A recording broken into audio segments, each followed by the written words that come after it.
Bismillahirrahmanirrahim. Assalamualaikum warahmatullahi wabarakatuh. Waalaikumsalam warahmatullahi wabarakatuh. Alhamdulillahirabbil alamin wa bihi nasta'in wa ala umuri dunya waddin wa sallallahu ala nabiyyina Muhammadin wa ala alihi wa sahbihi ajma'in. Amma ba'du. Ya, kawan-kawan sahla belajar Islam, alhamdulillah pada kesempatan kali ini kita berjumpa lagi ya. Dan pada kali ini kita akan membahas kisah Abu Bakar As-Siddiq radhiyallahu anhu, sahabat Nabi sallallahu alaihi wasallam yang sangat mulia. Yuk, kita langsung saja. Nama asli dari beliau yakni Abu Bakar As-Siddiq adalah Abdullah bin Uthman bin Amir bin At-Taimi Al-Quraisy, ya. Jadi nama asli beliau adalah Abdullah bin Uthman bin Amir bin At-Taimi Al-Quraisy. Ayahnya bernama Uthman bin Amir, dikenal dengan panggilan Abu Quhafah radhiyallahu anhu. Ibunya bernama Salma binti Sakhr bin Amir At-Taimiyah, yang dikenal dengan panggilan Ummu Al-Khair. Abu Bakar radhiyallahu anhu memiliki tubuh yang kurus dan berkulit putih. Akhlaknya sangat mulia, pemberani, teguh pendirian, memiliki pandangan yang tepat di saat-saat yang genting. Abu Bakar radhiyallahu anhu sangat suka menolong sesama, penyabar, sangat ahli di bidang sejarah dan memahami garis keturunan orang-orang Arab. Abu Bakar As-Siddiq radhiyallahu anhu masuk Islam ketika Rasulullah sallallahu alaihi wasallam mendapat perintah dari Allah Subhanahu wa taala untuk mengajak manusia memeluk agama Islam. Maka Abu Bakar As-Siddiq radhiyallahu anhu adalah pemuda pertama yang masuk Islam. Ketika masuk Islam, Abu Bakar radhiyallahu anhu memiliki 40.000 dirham. Uang tersebut semuanya beliau infakkan di jalan Allah Subhanahu wa taala. Beliau juga memerdekakan seorang budak yang dia nanti akan menjadi sahabat Rasulullah dan juga menjadi muadzin Rasulullah, yaitu adalah Bilal bin Rabah radhiyallahu anhu. Dan keutamaan Abu Bakar juga adalah, ya anak-anak sekalian, Abu Bakar radhiyallahu anhu itu memiliki keutamaan. Abu Bakar radhiyallahu anhu senantiasa menemani Rasulullah sallallahu alaihi wasallam siang dan malam. Ketika hijrah ke Madinah, Abu Bakar radhiyallahu anhu menemani beliau Rasulullah alaihi wasallam sepanjang perjalanan. Menemani Rasulullah sallallahu alaihi wasallam saat berada di Gua Hira. Ketika berjalan di siang hari yang udaranya sangat menyengat, Abu Bakar radhiyallahu anhu mencari tempat berteduh. Kemudian dilihatnya batu besar, lalu digelarnya tikar untuk Rasulullah sallallahu alaihi wasallam beristirahat. Ia melihat sekeliling untuk berjaga-jaga, apakah ada seseorang yang ingin mencelakai Rasulullah sallallahu alaihi wasallam. Seorang sahabat bernama Abdullah bin Umar radhiyallahu anhuma pernah berkata, di masa Rasulullah sallallahu alaihi wasallam kami membanding-bandingkan para sahabat. Kami memilih Abu Bakar radhiyallahu anhu sebagai umat Rasulullah sallallahu alaihi wasallam yang terbaik.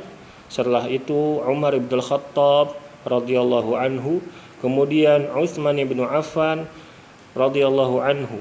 Seseorang bernama Muhammad bin Al-Hanifiyah bertanya kepada ayahnya, siapa manusia terbaik setelah Rasulullah? Ayahnya pun menjawab, Abu Bakar. Aku bertanya lagi, setelah itu siapa? Ayahku menjawab, Umar. Abu Bakar As-Siddiq radhiyallahu anhu di mata Rasulullah sallallahu alaihi wasallam. Rasulullah sallallahu alaihi wasallam bersabda, yang artinya manusia yang paling banyak berkorban untukku adalah Abu Bakar radhiyallahu anhu. Seandainya aku diperbolehkan untuk mengambil kekasih selain Allah, sungguh aku akan jadikan Abu Bakar radhiyallahu anhu sebagai kekasihku. Namun, cukuplah dia sebagai saudara seiman dan kasih sayang padanya. Suatu ketika, seorang wanita datang menemui Rasulullah sallallahu alaihi wasallam. Lalu Rasulullah sallallahu alaihi wasallam menyuruhnya pulang. Perempuan itu berkata, "Bagaimana jika aku kembali lalu engkau tidak ada, wahai Rasulullah?" Maka Rasulullah pun menjawab, "Temuilah Abu Bakar radhiyallahu anhu." Selanjutnya, Abu Bakar radhiyallahu anhu merupakan seorang penghuni surga. Rasulullah sallallahu alaihi wasallam bersabda, "Barang siapa menafkahkan benda apapun di jalan Allah, ia akan dipanggil melalui pintu-pintu surga. Jika ia rajin sholat, ia akan dipanggil melalui pintu sholat. Jika ia rajin berjihad di jalan Allah, maka ia akan dipanggil melalui pintu jihad. Jika ia rajin sedekah, ia dipanggil melalui pintu sedekah. Jika ia rajin berpuasa, ia dipanggil melalui pintu Ar-Rayyan." Jadi ada pintu surga namanya Ar-Rayyan yang khusus buat orang yang suka berpuasa. Abu Bakar radhiyallahu anhu bertanya, "Apa ada yang dipanggil melalui semua pintu, wahai Rasulullah?" Maka beliau menjawab, "Ya, aku berharap semoga kamu, wahai Abu Bakar, salah satunya." Jadi nanti ada orang-orang pilihan ya yang akan dipanggil dari seluruh pintu surga ya. Dan mudah-mudahan kita semuanya termasuk di dalamnya. Amin ya rabbal alamin. Asy'ari radhiyallahu anhu bercerita, "Suatu hari aku menjaga pintu Rasulullah sallallahu alaihi wasallam, lalu Abu Bakar radhiyallahu anhu datang dan hendak membuka pintu. Aku berkata, 'Siapa itu?' Maka Abu Bakar radhiyallahu anhu menjawab, 'Saya, Abu Bakar.' Abu Musa al-Asy'ari pun berkata, 'Tunggu sebentar, saya meminta izin dulu kepada Rasulullah sallallahu alaihi wasallam.' Setelah Rasulullah sallallahu alaihi wasallam diberitahu bahwa Abu Bakar radhiyallahu anhu datang, maka beliau berkata, 'Izinkan dia masuk dan sampaikan kabar gembira kepadanya bahwa dia masuk surga atau dia akan masuk surga nanti.'" Ya, anak-anak, jadi Abu Bakar radhiyallahu anhu itu sudah diberi jaminan oleh Allah Subhanahu wa taala dan Rasulullah sallallahu alaihi wasallam bahwa beliau pasti akan masuk surga, dan beliau nanti radhiyallahu anhu akan dipanggil dari seluruh pintu yang ada di surga. Lalu jasa-jasa Abu Bakar As-Siddiq radhiyallahu anhu. Banyak tokoh-tokoh sahabat masuk Islam loh melalui Abu Bakar, seperti Utsman bin Affan, Zubair bin Awam, Abdurrahman bin Auf, Sa'ad bin Abi Waqqas, dan Thalhah bin Ubaidillah radhiyallahu anhum. Abu Bakar radhiyallahu anhu juga memerdekakan sejumlah budak yang disiksa karena masuk Islam, seperti Bilal, Amir bin Fuhairah, Ummu Ubais, Zinnirah An-Nahdiyah, dan putrinya radhiyallahu anhum, serta budak wanita milik Bani Mu'ammal. Abu Bakar radhiyallahu anhu senantiasa menemani Rasulullah sallallahu alaihi wasallam dalam segala kondisi, membela Rasulullah sallallahu alaihi wasallam dengan harta dan jiwanya. Abu Bakar radhiyallahu anhu ikut serta dalam semua peperangan Rasulullah sallallahu alaihi wasallam, seperti perang Badar, perang Uhud, perang Khandaq, perang Khaybar, perang Hunain, dan peristiwa-peristiwa besar lainnya.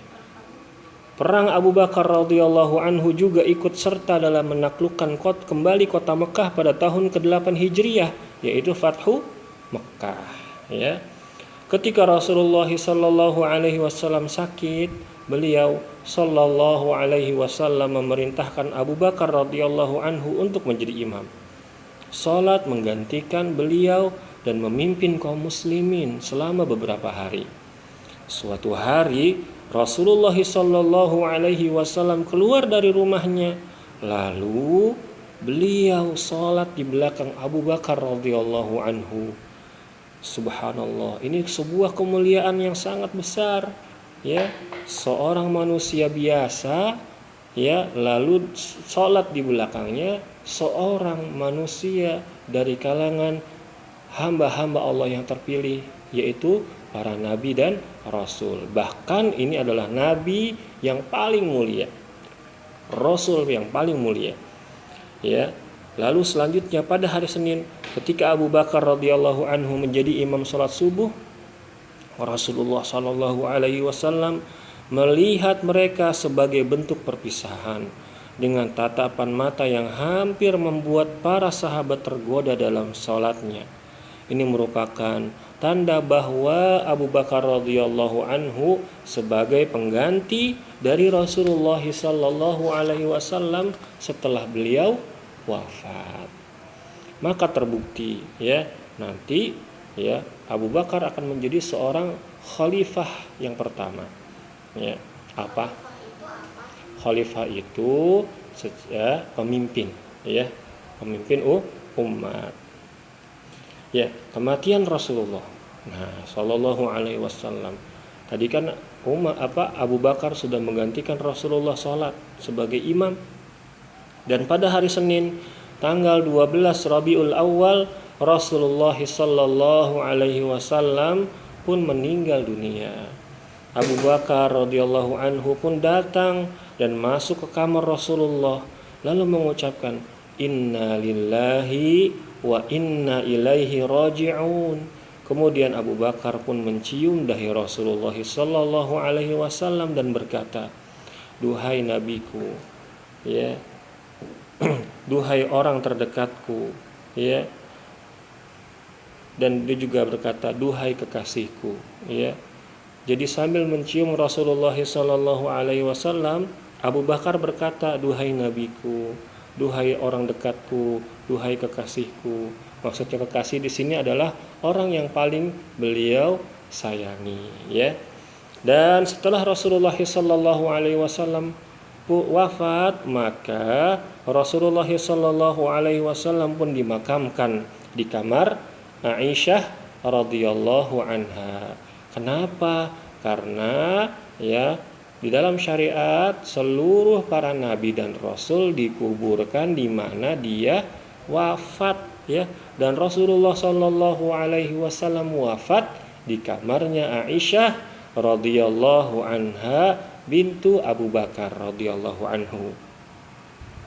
Maka Umar bin Khattab radhiyallahu anhu, ya, setelah melihat kejadian Rasulullah sallallahu alaihi wasallam wafat dan sudah dikuburkan, maka Umar bin Khattab pun menjelaskan kepada seluruh sahabat bahwa Rasulullah sallallahu alaihi wasallam telah memilih Abu Bakar radhiyallahu anhu, ya, sahabat terbaik Rasulullah, untuk menjadi pemimpin umat, yaitu khalifah. Maka para sahabat pun sepakat mengangkat Abu Bakar sebagai khalifah dan pemimpin umat Islam setelah Rasulullah sallallahu alaihi wasallam. Namun Ali bin Abi Thalib datang terlambat. Dia pun akhirnya mengangkat Abu Bakar radhiyallahu anhu menjadi khalifah pertama, ya, di dalam Islam. Ya, lalu setelah beliau Abu Bakar radhiyallahu anhu diangkat menjadi khalifah, maka beliau naik ke atas mimbar Rasulullah sallallahu alaihi wasallam di Masjid Nabi sallallahu alaihi wasallam. Lalu dia berceramah dan beliau berkata, wahai saudara-saudara sekalian, aku ditunjuk untuk memimpin kalian. Jika aku berbuat baik, bantulah aku. Namun, jika aku berlaku buruk, luruskanlah aku. Kejujuran adalah amanah dan dusta adalah pengkhianatan. Aku hanyalah pengikut sunnah Rasulullah sallallahu alaihi wasallam dan bukan pembuat hal baru. Karena itu, jika aku berlaku lurus, ikutlah denganku. dan jika aku menyimpang, luruskanlah aku. Pada saat itu Fatimah radhiyallahu anha, putri Rasulullah sallallahu alaihi wasallam dan juga istri Ali bin Abi Thalib radhiyallahu anhu sedang sakit. Maka Abu Bakar radhiyallahu anhu pun menjenguknya dan meminta maaf kepada Fatimah jika terdapat kesalahan-kesalahan pada dirinya. Abu Bakar berkata kepada Fatimah, "Demi Allah, tidaklah aku meninggalkan kampung halaman, seluruh harta, keluarga dan kerabat, melainkan demi mencari ridho Allah, ridho Rasulnya, dan ridho kalian, wahai ahlul bait." Maka Fatimah radhiyallahu anha pun memaafkan Abu Bakar radhiyallahu anhu. Kejadian Rasulullah sallallahu alaihi wafat, ya. Nah, ini ketika Rasulullah sallallahu alaihi wasallam wafat, anak-anak sekalian, maka kabar ini pun tersebar ke seluruh jazirah Arab. Jadi Arab itu waktu itu terpencar-pencar. Ada kabilah ini di daerah ini, ada kabilah itu di daerah itu. Ya. Nah, ketika mereka mendengar kabar Rasulullah sallallahu alaihi wasallam wafat, maka ada di antara sebagian mereka yang keluar dari Islam alias murtad. Nah, ada juga sebagian mereka yang masih Islam tapi nggak mau sholat Jumat. Ya. Ada juga yang sebagian dari mereka masih Islam tapi nggak mau bayar zakat. Mereka menganggap bahwa Islam itu hanya ada di zaman Rasulullah sallallahu alaihi wasallam saja. Maka Abu Bakar radhiyallahu anhu, ya, melakukan tindakan kepada mereka. Dan sebelum kejadian ini, anak-anak sekalian, Rasulullah sallallahu alaihi wasallam memiliki misi, ya. Misi yaitu pasukan Usamah bin Zaid. Jadi ada pasukan khusus untuk memerangi kaum Romawi yang diutus sebelum Rasulullah sallallahu alaihi wasallam wafat, ya. Nah, ketika, ya, mereka sudah di tengah perjalanan, mereka dapat kabar bahwa Rasulullah sallallahu alaihi wasallam meninggal atau wafat, dan kemudian Abu Bakar diangkat menjadi khalifah. Dan namun Abu Bakar radhiyallahu anhu, ya, tidak menarik kembali pasukan Usamah bin Zaid untuk menyerang orang-orang pasukan kaum Romawi, ya, di Syam sana. Nah, ini berakibat akhirnya banyak kaum muslimin pasukannya berkurang di Madinah, ya, begitu.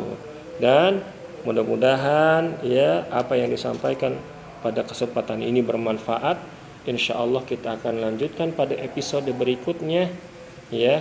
Wallahu a'lam bishawab. Ya, mudah-mudahan tidak penasaran, ya. Insya Allah kita lanjutkan pada kesempatan berikutnya. Wallahu a'lam bishawab. Subhanakallahumma wa bihamdika asyhadu an la ilaha illa anta astaghfiruka wa atubu ilaik. Wassalamualaikum warahmatullahi wabarakatuh.